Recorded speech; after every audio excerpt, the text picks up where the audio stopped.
Peradangan di tenggorokan biasa disebabkan oleh infeksi bakteri ataupun virus. Penyakit yang ditandai dengan gejala lebih berat ini kerap membuat penderitanya merasa tak nyaman.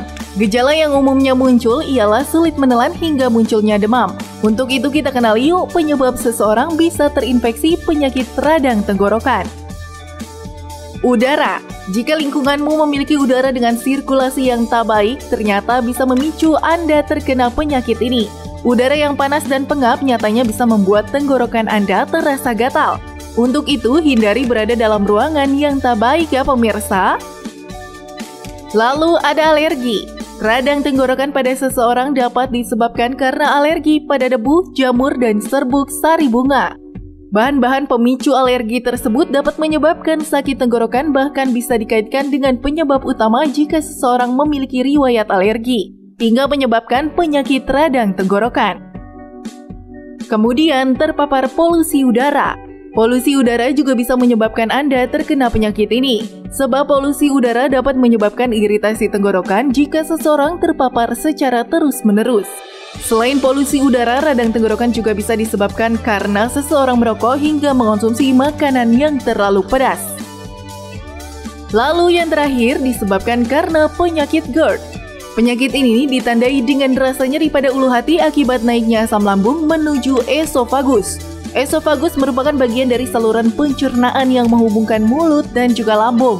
Ketika kita mengalami GERD, kondisi ini bisa menyebabkan iritasi pada tenggorokan sehingga terkena radang tenggorokan.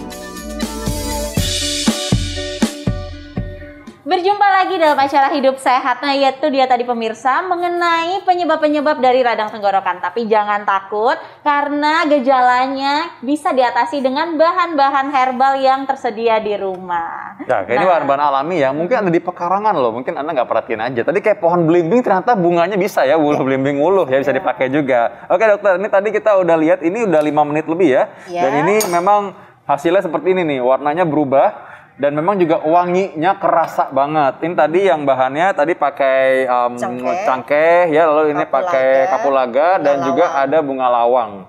Nah ini memang bisa dicampur tadi dengan madu sesaat sebelum diminum. Betul. Ya. Baik, tadi sudah tahu ya gimana cara masaknya. Berikutnya sekarang ini ada lagi nih, apa lagi dokter? Ya, yang berikutnya ini juga mudah sekali dan kita dapatkan di rumah juga. Biasanya ditanam juga nih di pekarangan dokter Vito. Namun ini tidak diminum, hanya digunakan sebagai gargle atau dikumur. Kumur di tenggorokan ya. Nah ini ada namanya daun serai. Oh, daun siri.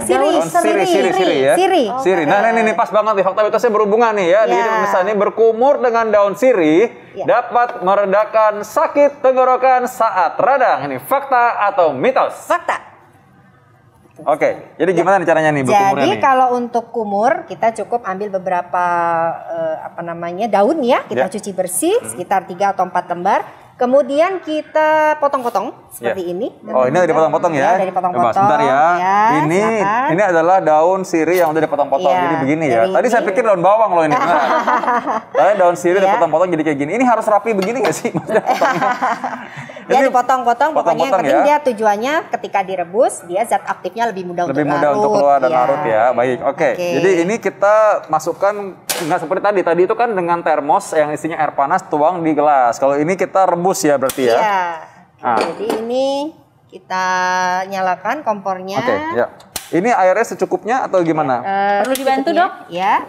Oke, kita nyalakan dulu kompornya. Nah, sebenarnya dokter ada bedanya nggak sih kalau misalkan daun-daun ini dituang air panas sama direbus bareng-bareng? Sebenarnya bedanya itu adalah pelepasan zat aktifnya lebih dominan pada saat direbus. Oh gitu. Karena kan tadi kan mintanya kita untuk kumur ya, dokter Vito. Beda karena kalau kumur kan topikal dia biasanya kita pakai zat aktifnya lebih kuat. Jadi karena topikal ya. Nah, ini kita pakai daun sirih tadi yang sudah diiris-iris, kita rebus. Kira-kira kalau kita butuhnya 1 gelas air ya, kira-kira kalau mau butuh 1 gelas berarti 2 gelas sampai menjadi 1 gelas. Oh gitu. Jadi kalau misalkan mau bikin 1 gelas, kita bikinnya dengan 2 gelas air. Iya, 2 gelas air. Oh gitu. Ya, oke.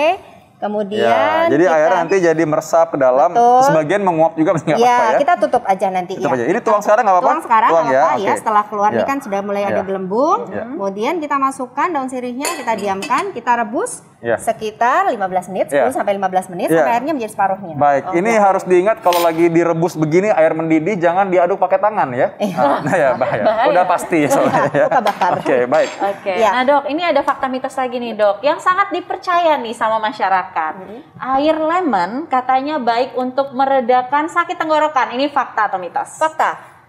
Ya, secara empiris sudah terbukti juga. Selain vitamin C, antioksidannya sangat tinggi sekali dan juga bisa untuk antibakteri. Nah, air lemon ini ketika kita pakai untuk radang tenggorokan bagus sekali dikombinasi dengan jahe. Nah, coba kita gingerbread officinale lah ya. Ini metodenya juga sangat sederhana. Jahenya kita cuci bersih, kemudian setelah kita cuci bersih, kita jarang di api, jadi kayak dibakar gitu, Dokter Nisa. Dibakar, kemudian setelah dibakar dikeprek.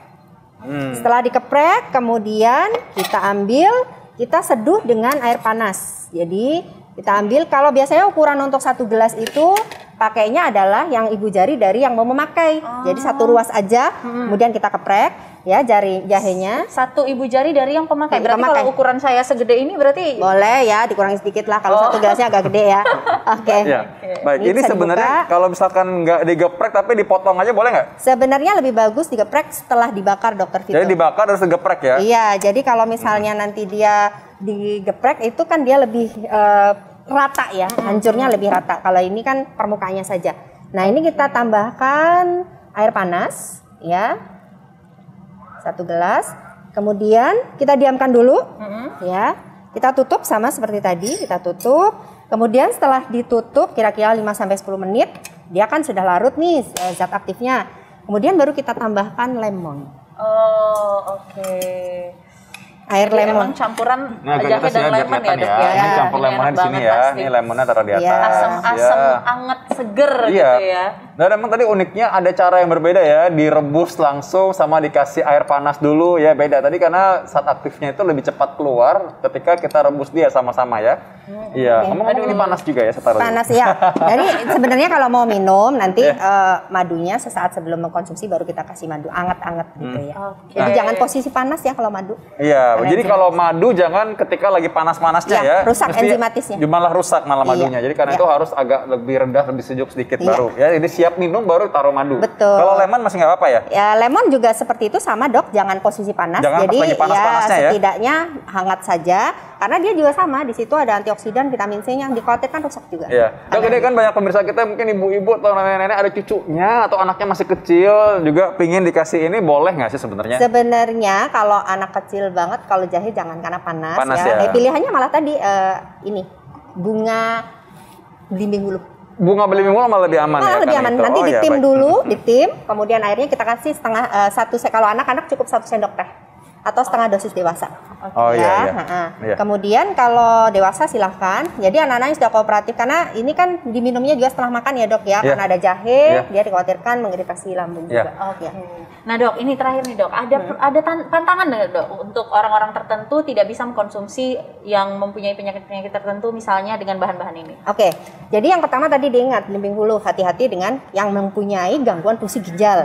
Ya, hati-hati semua bagian itu karena dia kalsium oksalatnya itu tinggi sekali. Jadi kalau dia tidak difiltrasi dengan baik, justru akan menjadi neurotoksin buat tubuh ya. Kemudian yang berikutnya adalah sirih.